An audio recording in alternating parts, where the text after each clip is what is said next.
Assalamualaikum warahmatullahi wabarakatuh. Hello Ma'am Erika, how are you today? I hope you are in a good condition.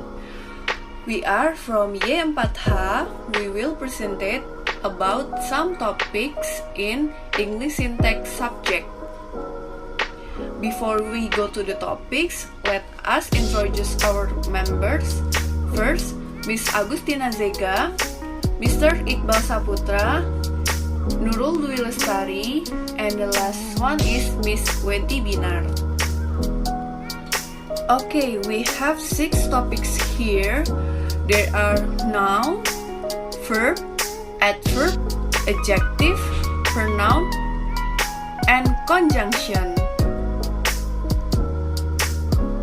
Okay, I will present about noun. What is noun? Noun is the word that names something such as a person, place, thing, or idea. In a sentence, noun can play the role of subject, direct object, indirect object, subject complement, object complement, appositive, and subject and adjective. There are some types of noun. First, proper noun.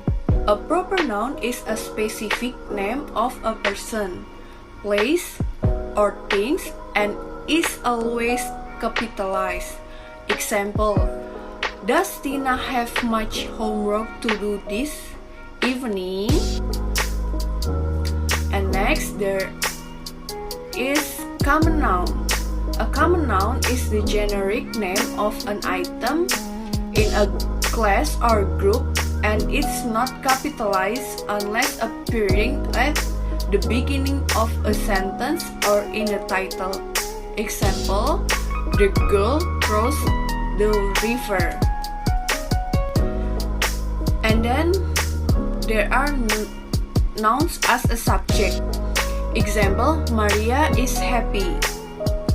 And next, noun as an object. Give the example, give the book to her. And fifth, noun as a subject and object complements. Example, Maria is a teacher. Subject complements normally follow linking verb like to, be, become, or seem. A teacher is what Maria is. And then next example, I now pronounce you husband and wife. Husband and wife are nouns used as object complements in this sentence. Verb that denote making, naming, or creating are often followed by object complement. Next, a positive noun.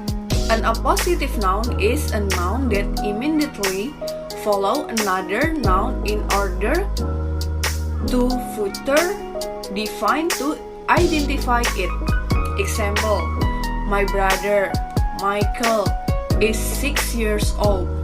Michael is a positive here, future identifying the subject of the sentence is my brother. Sometimes noun can be used adjectively as well. The 7th is noun as modifier. Example, he is a speed demon. Speed is normally a noun, but here it is acting as an adjective to modify demand. And next, a plural nouns. Many English plural nouns can be formed by adding s or es to singular form. Although there are many exceptions.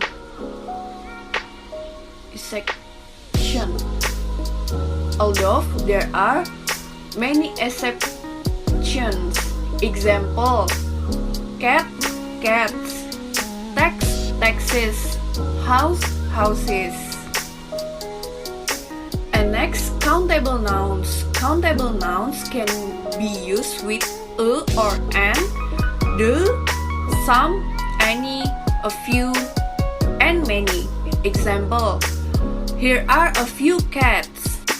Okay, next, uncountable nouns. Uncountable nouns are nouns that come in state or quantity which is impossible to count. Liquids are uncountable nouns. Are things that act like liquids, sand, and air. An uncountable noun can be used with some, any, a little, and much. Example, an IQ test measures intelligence. And next, possessive nouns. Possessive nouns are nouns which possess something. They have something. You can identify a possessive noun by the apostrophe. Most nouns show the possessive with an apostrophe and an S.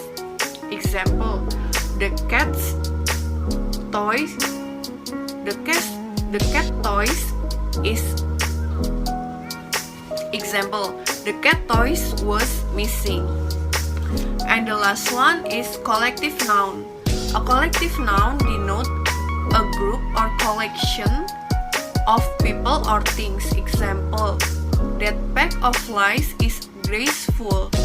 Pack of flies as used here is a collective noun.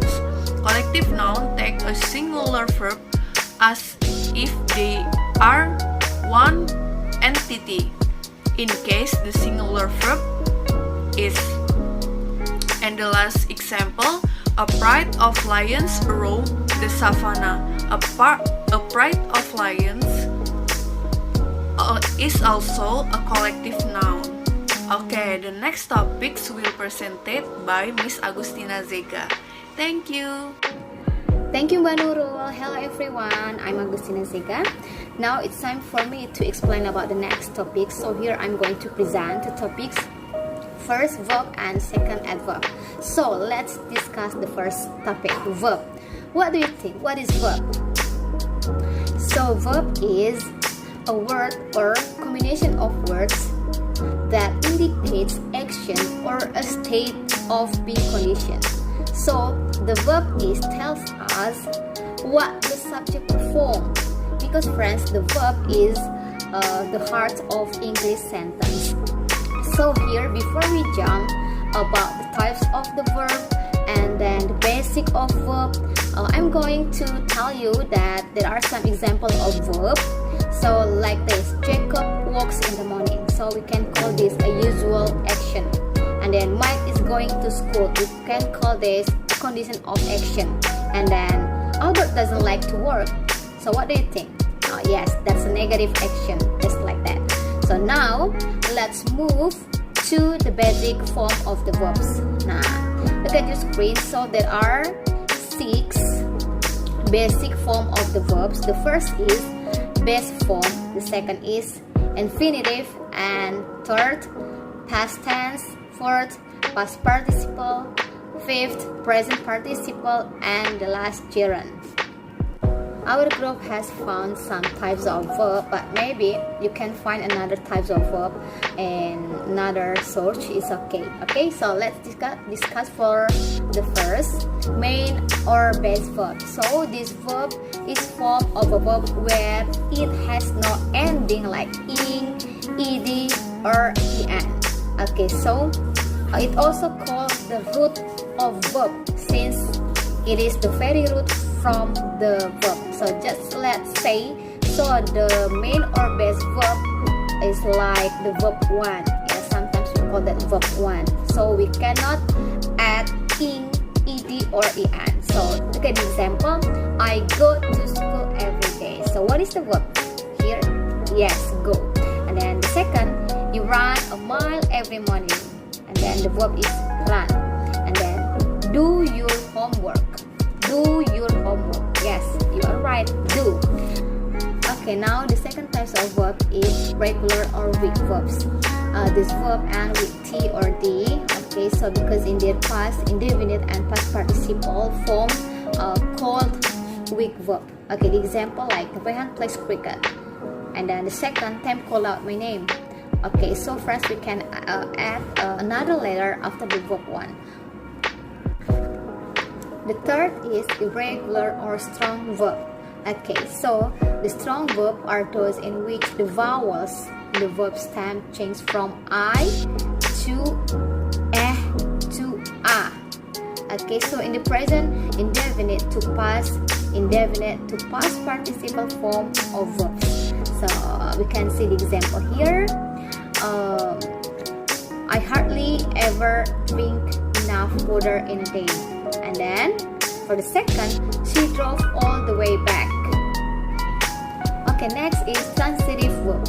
So transitive verb is the main that takes direct object sitting right after it would be a transitive verb. So they usually construct the most straightforward of the sentences. Yeah. So look at this. She went to the field. She went to the field. After the verb, it will be followed by the direct object, and then we do not like being called out loud in crowds. And then another example, I love visiting my village home. Next is intransitive verb. Intransitive verb is the opposite of transitive verb because this doesn't take direct object specified right afterward, and rather there is an indirect one mentioned somewhere along the line is called an intransitive verb. So this verb often make the corresponding sentence incomplete. So for example, like I laughed, and then John ran, and then a gust of cold wind blew. So there is no direct object here. Okay, next is finite verbs. So finite verbs are actual verbs that are called the roots of a sentence. It is form of a verb that is performed by or refers to a subject and uses one of the 12 forms of tense and changes according to the number of person of the subject. So we can see the example here. Alex went to school. So Alex here, subject, performed the action in the past. This information is evident only by the verb went. So I think it's clear enough for us, okay? And the next is Robert plays hockey, and then he is playing for Australia. There are some examples about finite verbs. Okay, next is non-finite verbs. So non-finite verbs are not actual verbs. They do not work as the verbs in a sentence. Okay, so sometimes they work as noun, adjective, adverbs, and etc. And then sometimes they become the subject themselves. So the verb or non-finite verbs are infinitive, gerund, and participle. Okay, there are some examples here. The first is Alex went aboard to play. So that's infinitive. And then playing cricket is his only job, playing, present participle. And then I have a broken bat, past participle, broken. Okay, next is linking verb. Linking verb is add detail about the subject of the sentence. Okay, it connects the subject and the complement, and it creates the link between them instead of showing action. Okay, friends, generally linking verb is called be verb, yeah, because such as are, am, is, are, was, were, and etc. However, there are some other verbs that can work as linking verb. Those are like act, feel, remain, appear, become, seem, smell, etc. So here the example of the linking verb. The first is she appears ready for the game. She is ready for the game. So the linking verb here is. And then the second, the food seemed delicious. So the food was delicious. So the linking verb here was delicious. Same like seem. And then you look happy or you are happy. Okay, next is reflexive verb. When the subject and the object are the same and the verb reflects on the subjects, that is reflexive verb. These are verbs that are often used with reflexive pronoun like self, himself, herself, itself, and etc. So there are some examples here, like he has done it himself, and then I'll watch it myself. Okay, next is ergative verb. So ergative verb can be used as intransitive and intransitive verb. Okay, we have discussed about transitive and intransitive the point 4 and 5. Now let's see the difference between these sentences. Okay, in transitive verb the door opens, but in transitive verb I open the door. Next, in transitive verb the bell rang. Transitive verb she rang the bell. Next is infinitive. So the form of infinitive is to plus verb. So it forms where the verbs are at their base or stem. Yeah, and the function as noun, adjective, or adverb instead of verbs. So the example is I want to help you out.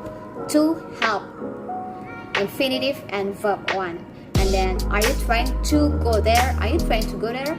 To and go. Okay.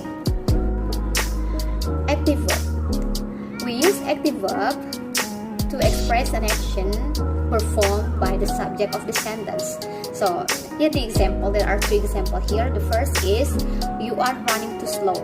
Okay, and the second is I drank too much beer yesterday. So let's discuss the difference between these 2 examples. In the first example, the subject is performing the act of running, and then the person is actively moving forward by putting one foot in front of the other at the good pace. And then in the second example, the subject performed the act of drinking. They were actively picking up the glass of beer, or maybe on swallowing its content. Okay friends, now this is the last types of verb, stative verb. Okay, so we use stative verb to express or to describe how the subject feels toward the object of the sentence. Okay, so like the example, I like reading sci-fi book, and then the second, she understands English well, and then we have a younger brother. So this sentence expresses a condition or a status. Your liking or sci-fi books is a characteristic of yours, and having a younger brother is something that happened to you. You did nothing to get one. Okay, so that's all about the verb explanation. So now we move to another topic. We will discuss about adverb. So what is adverb? Adverb is a word or set of words that modifies like verb, adjective, and other adverbs. So it tells us when, where, and how an action is performed, or indicates the quality or degree of the action. Okay, so the example here, Robin is always hungry. So the adverb here is always. And then the second, I love her very much. So where's the adverb? Yes, very much. Now let's move for the first types of verb, conjunctive verb. So conjunctive verb is also called connector, okay, because it provides transition between ideas and shows relationship. Okay, the first example is it rained last night. The second types of adverb, sentence adverb. So a sentence adverb starts the sentence and modifies the whole sentence. So example, hopefully we will win the match. Second, certainly I didn't think of coming here. Next is adverb of time or frequency. So adverb of time indicate the time or frequency of the action in the sentence. Okay, so they answer the question when or how is the action performed. So the example is like, I went to school a little late yesterday. So the adverb of time here, a little late yesterday. And the second, he always gets a good result, always. And then the next is, I will leave Monday. So it's tell us about the time. Next is adverb of place. So if the previous about adverb of time that indicates the time, now indicates the place or duration of the action in the sentence. For example, like pros, over, under, in, out, through, etc. So let's see the example in the sentence. I went through the jungle. So adverb of place here, through the jungle. And the next is he plays in the field. Okay, so adverb of place here, in the field. And the next is Alex is going to school. Adverb of place here, going to school. Adverb of degree. Okay, adverb of degree express the importance or degree or level of the action in the sentence. So that's called adverb of degree. So the answer the question, how much is the action performed? Okay, so the example like completely, okay, less, most, truly. Okay, so let's see the example of adverb of degree in the sentence. The first is she completely forgot about her anniversary. Okay, so the adverb of degree here, completely. And then the second is I'm so excited about the job, about the new job. I am so excited. So adverb of degree here, so. And then Robin hardly studies. Adverb of degree here, hardly. Okay, finally, this is the last types of adverb. That's adverb of manner. So adverb of manner express the manner or the process of the action of in the sentence. Okay, such as beautifully, thankfully, carefully. Okay, so this is the examples of adverb of manner in the sentences. The first, let's divide the price equally. Okay, so the adverb here, equally. And then please handle the camera carefully. The adverb here, carefully. And then Mike is walking slowly. So the adverb here, slowly. Okay friends, so that's all about the verb and adverb explanation. I hope you get something from this explanation. And now for the next topic will be continued or presented by my friend Iqbal. Thank you.